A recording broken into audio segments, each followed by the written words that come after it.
In a forest, there lived a mother named Dayang Sumbi and her son named Sangkuriang. They lived with a favorite dog named Tumang.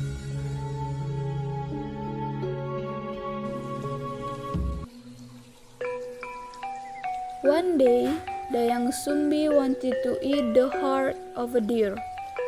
So, she asked Sangkuriang to find it in the forest. Sangkuriang went with Tumang.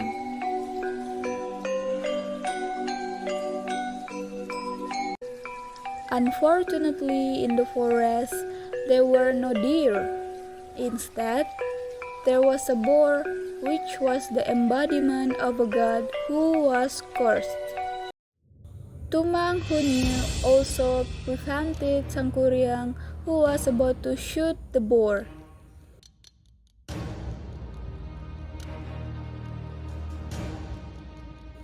Suddenly, when Sangkuriang aimed his arrow at the boar, the arrow shot right through his dog's heart. Yes! Tumang was dead.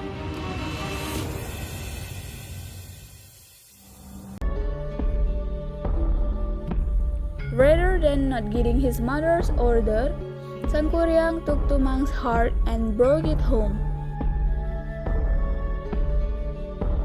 At home, he gave his mother the Tumang's heart. Of course, he lied to his mother that it was the heart of a deer. Dayang Sumbi, who was initially unsuspecting, suddenly felt strange because Tumang was not with Sangkuriang. "Where is the Tumang that went to the forest with you?" asked Dayang Sumbi. Sangkuriang was shocked. He was confused and did not expect to be asked so, but he could not lie about the truth. He answered, "I'm sorry, Mom. What you ate was Tumang's heart. I didn't kill it on purpose." Dayang Sumbi was very angry.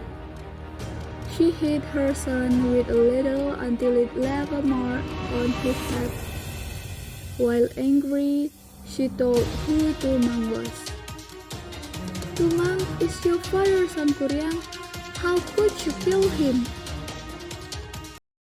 As a result of his actions, Sangkuriang left his home. He traveled around the world seeking knowledge and grew into an adult. He also changed his name to Jaka.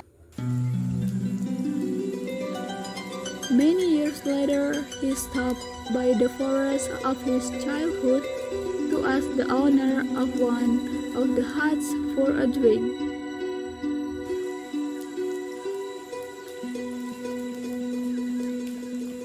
"Excuse me, may I ask for a drink?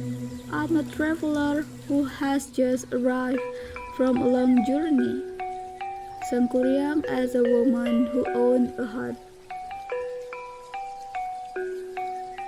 Dayang Sumbi, who was still young, received her guest with joy. "Please come in. May I know your name?"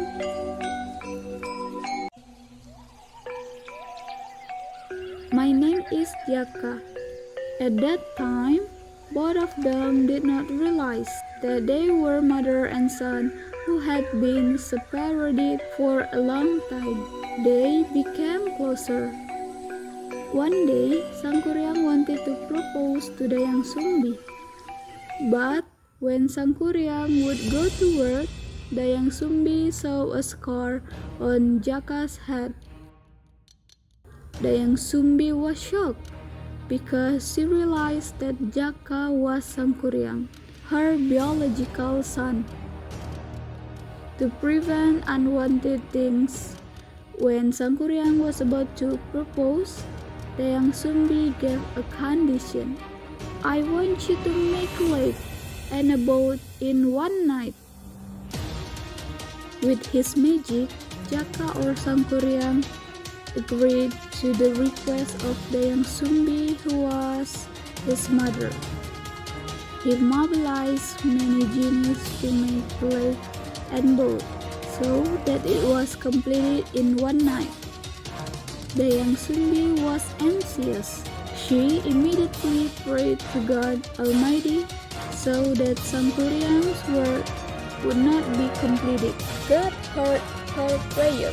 The sound of a rooster crowing was heard as a sign that morning had come. The jinn who helped Sangkuriang thought it was morning and immediately returned to their realm. Only the Sangkuriang was angry because he failed. He kicked the almost finished boat. The boat fell face down somewhere and became a mountain. Now people call it Tangkuban Perahu Mountain.